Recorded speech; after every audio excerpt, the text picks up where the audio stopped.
Baik teman-teman, kita tadi sudah mendengarkan salah satu kelompok, maka kita akan masuk ke kelompok berikutnya.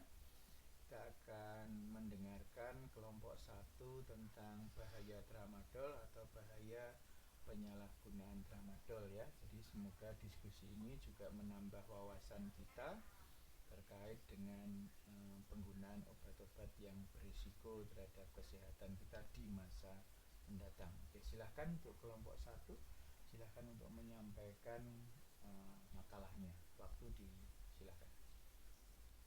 Baik, terima kasih Pak. Selamat pagi semuanya. Perkenalkan kami dari kelompok satu akan mempresentasikan mengenai penyalahgunaan tramadol.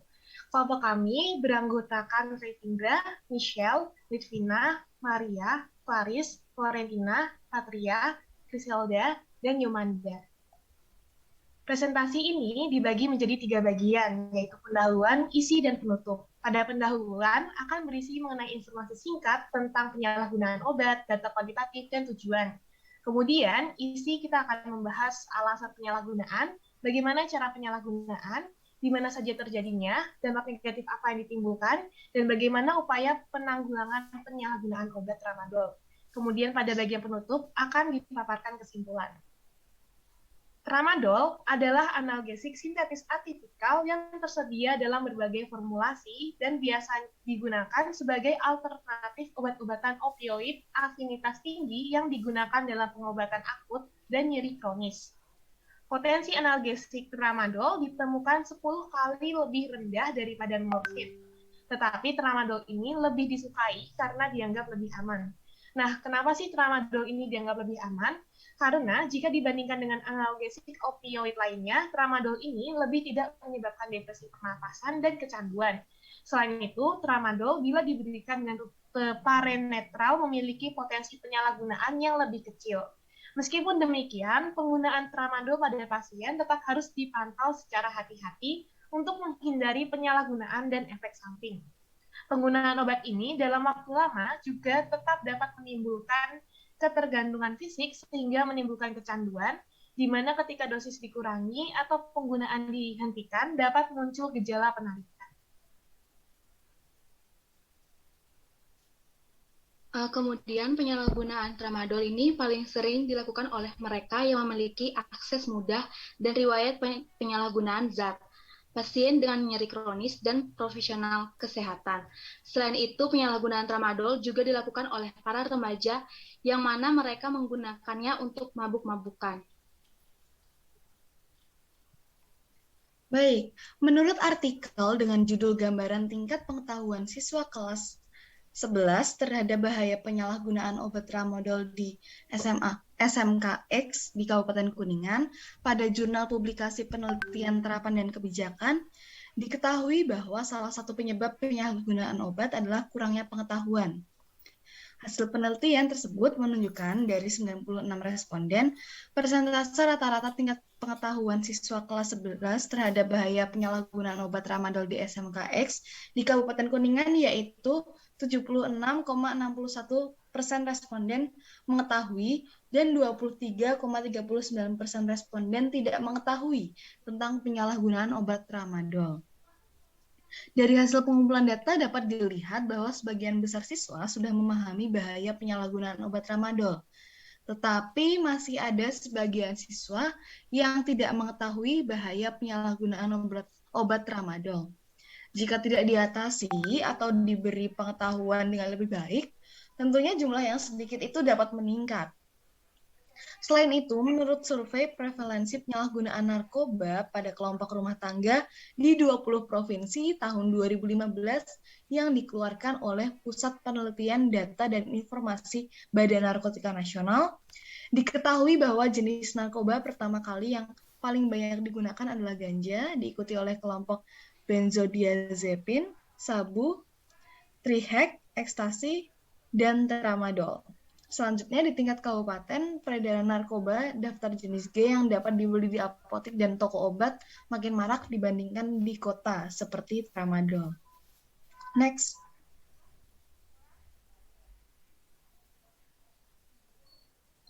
Untuk tujuannya sendiri, makalah ini membahas topik tentang penyalahgunaan tramadol dari topik Dan dari topik ini kita dapat mengetahui macam-macam alasan orang dalam menyalahgunakan tramadol, mengetahui cara penyalahgunaan tramadol, mengetahui berbagai daerah yang memiliki kasus penyalahgunaan tramadol, mengetahui efek samping ataupun dampak negatif akibat penyalahgunaan tramadol, dan juga kita dapat mengetahui penanggulangan dari penyalahgunaan tramadol.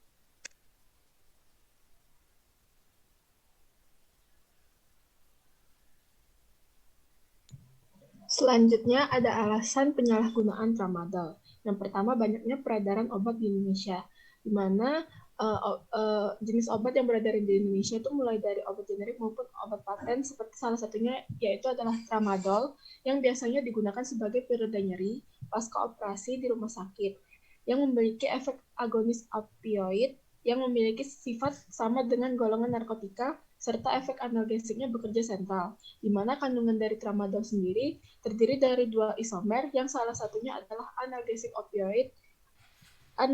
opiat yang merupakan senyawa menyerupai morfin. Lalu penjualan obat-obatan yang secara bebas, di mana terdapat beberapa obat yang terkandung tramadol itu dijual bebas di apotik, sehingga masyarakat dapat membeli obat tersebut tanpa resep dokter. Lalu minimnya pengetahuan dan informasi mengenai penyalahgunaan napsa atau tramadol, di mana terdapat beberapa wilayah seperti di Makassar, banyak remaja yang mengkonsumsi tramadol karena dikenalkan oleh teman sebayanya, sehingga tidak bisa menolak, karena itu pemberian dari teman dan ingin menjaga kesetiaan pertemanan. Selain itu ada juga beberapa buruh yang merasa lemas dan tidak bertenaga apabila tidak mengkonsumsi obat ini. Selanjutnya, obat-obatan yang mudah diakses dan mudah dijangkau oleh masyarakat, di mana terdapat beberapa masyarakat menyatakan bahwa tramadol lebih mudah dijumpai di lingkungannya dan lebih murah dibandingkan narkoba, tetapi memiliki efek yang sama dan bahkan lebih tinggi dari sabu.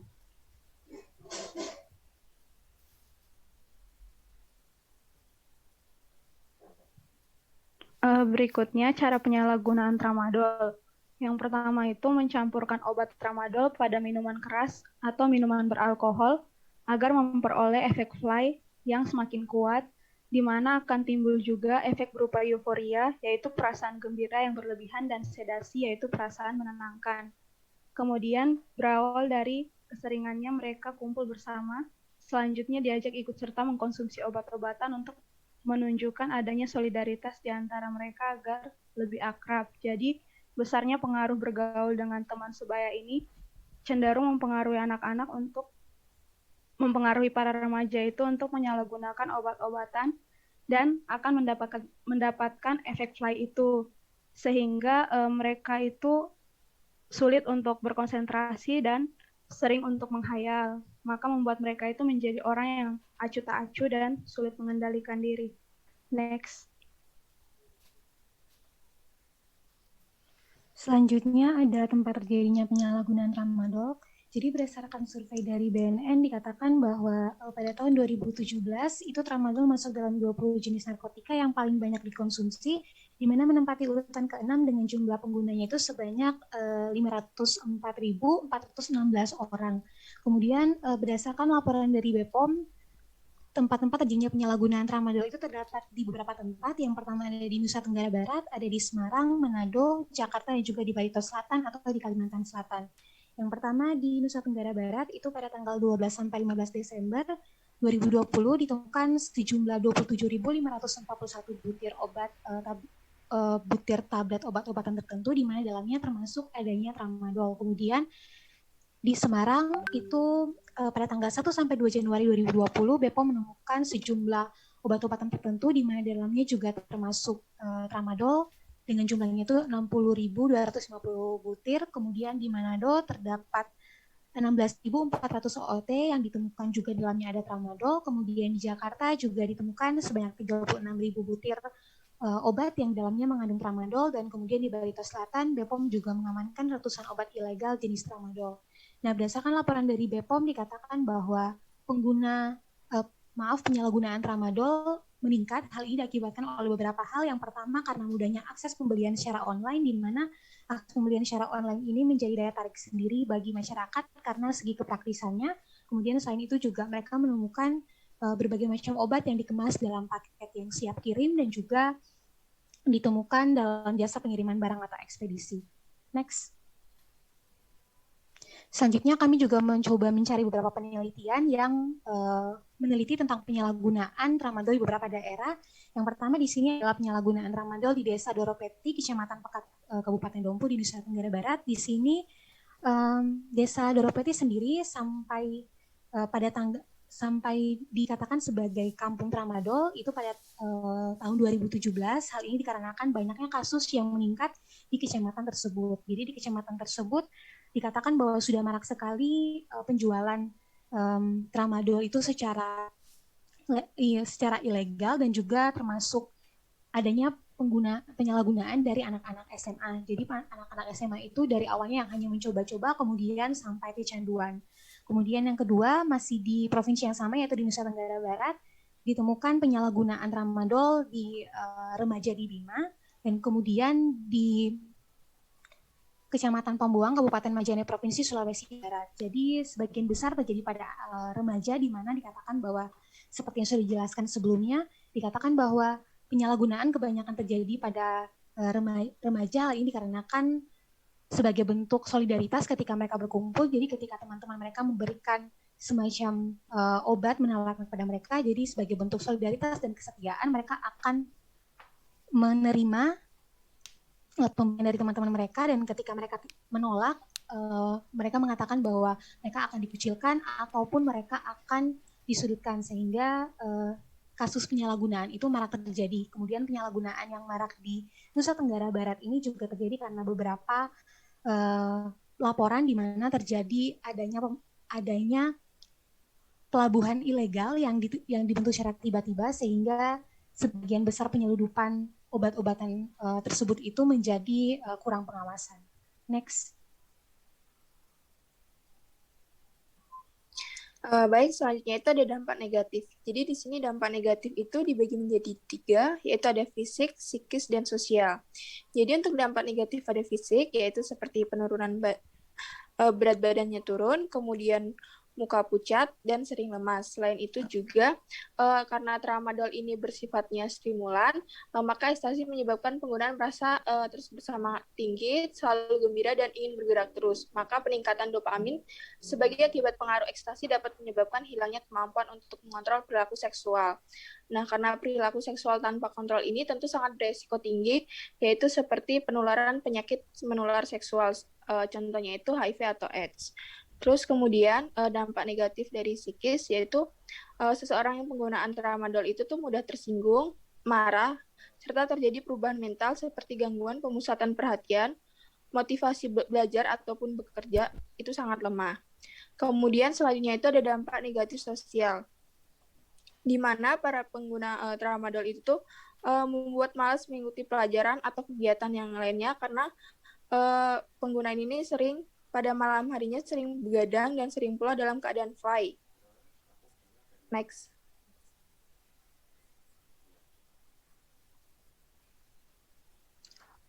Berdasarkan penemuan kasus yang didapat di Indonesia, dapat dikatakan bahwa penggunaan tramadol yang bebas ini mengindikasikan adanya kecanduan bagi orang dewasa, bahkan untuk umur remaja. Nah, sehingga perlu dilakukan usaha pencegahan serta penanggulangannya, yaitu dengan cara yang pertama itu secara langsung. Nah, secara langsung itu, untuk yang pertama dapat dilakukan pendekatan kuratif atau pengobatan. Pendekatan kuratif ini bertujuan untuk penyembuhan para konsumen baik secara medis maupun dengan media lain dengan melakukan tapering off atau mengurangi dosis obat secara perlahan sampai para konsumennya tuh bisa melewati masa detoksifikasi. Yang kedua, melakukan kontrol, filter, pengendalian dan koreksi seluruh sikap konsumen. Nah, ini terutama pada anak-anak yang dilakukan secara bijaksana baik di rumah maupun di luar, dan pada tahapan yang ini, keharmonisan rumah tangga itu dapat diperlukan untuk melakukan keharmonisan dalam rumah tangga sehingga para konsumennya itu dapat merasa tenang, nyaman, aman, dan damai. Terus yang ketiga ada melakukan pendekatan preventif atau pencegahan.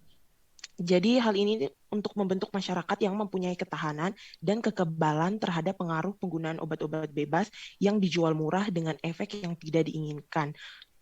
Pencegahan penyalahgunaan dapat dilakukan dengan berbagai cara seperti pembinaan dan penyuluhan oleh pihak yang kompeten baik di sekolah maupun di masyarakat.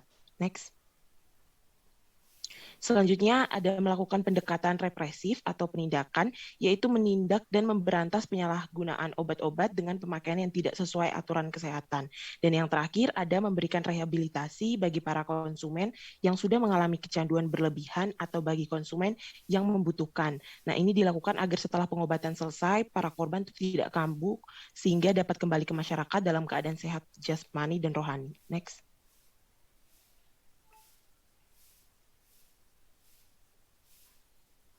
Pencegahan serta penanggulangan penyalahgunaan tramadol secara tidak langsung dapat dilakukan melalui berbagai cara dalam kehidupan sehari-hari. Di antaranya yang pertama adalah memiliki lingkungan pergaulan yang sehat. Lingkungan pergaulan yang sehat turut membawa peran bagi pencegahan penyalahgunaan obat termasuk tramadol ini. Seperti yang telah diuraikan sebelumnya, penyebab penyalahgunaan tramadol di kalangan remaja disebabkan oleh pergaulan bebas dan bujukan teman sebaya. Maka, diperlukan sifat selektif untuk memilih lingkungan pergaulan yang sehat agar tidak terjerumus pada pergaulan bebas yang memberikan pengaruh negatif dan masuk pada dunia penyalahgunaan obat. Lingkungan pergaulan yang sehat dimaksudkan dengan lingkungan pergaulan antar teman sebaya yang dapat saling mendukung untuk berkembang dengan baik. Yang kedua, dengan memiliki kegiatan yang positif dan pengolahan faktor stres yang baik. Memiliki kegiatan yang positif juga turut membantu dalam pencegahan dan penanggulangan penyalahgunaan obat. Kerap kali obat terkhusus tramadol disalahgunakan sebagai pelarian dari stres. Untuk meminimalisir faktor penyalahgunaan dari stres tersebut dapat dilakukan dengan berkegiatan yang positif seperti berolahraga, bermain musik, membaca, berkebun, dan hal lain daripada memilih obat sebagai pilihan mengatasi stres tanpa resep dan penanganan oleh profesional. Pengolahan faktor stres juga sangat penting. Dimulai dengan belajar terbuka kepada orang yang dapat dipercaya apabila ada suatu masalah, menyalurkan stres pada hal lain selain obat-obatan, dan mendatangi profesional apabila diperlukan untuk mencegah adanya self-diagnose yang berujung pada penyalahgunaan obat. Dan yang ketiga adalah memiliki pengetahuan tentang penggunaan obat yang baik. Sebelum mengkonsumsi obat tertentu, hal baik yang perlu dilakukan adalah dengan menerapkan tanya 5O. O yang pertama adalah obat ini apa nama dan kandungannya. O yang kedua, obat ini apa khasiatnya. O yang ketiga, obat ini berapa dosisnya. O yang keempat, obat ini bagaimana cara menggunakannya. O yang kelima adalah obat ini apa efek sampingnya. Dengan menerapkan 5O, masyarakat akan mengetahui tentang penggunaan obat yang baik dan tentunya diharapkan dapat meminimalisir penyalahgunaan obat karena tidak mengetahui fungsi, dosis, cara penggunaan yang baik, dan efek sampingnya.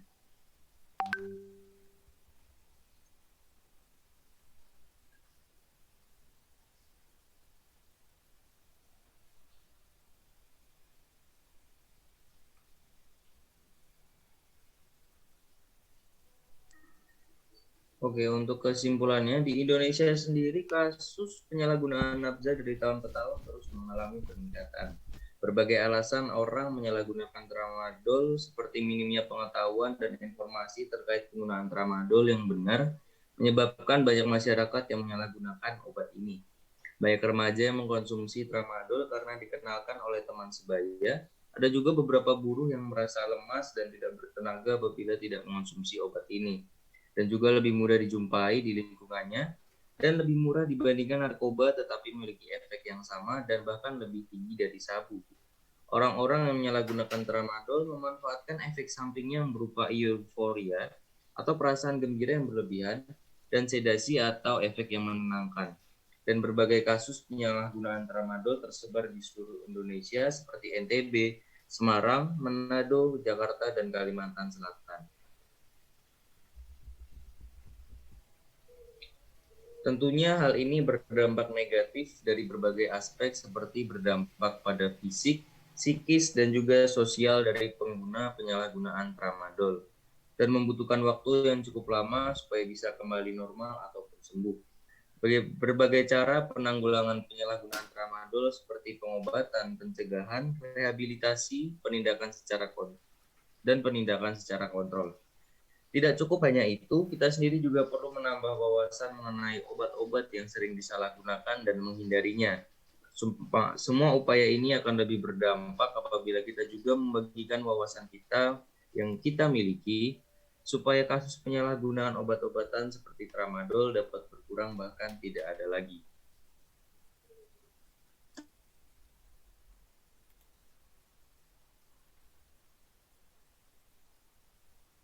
Oke, baik. Terima kasih untuk kelompok 1 ya. Teman-teman jangan lupa menulis di chat untuk pertanyaan.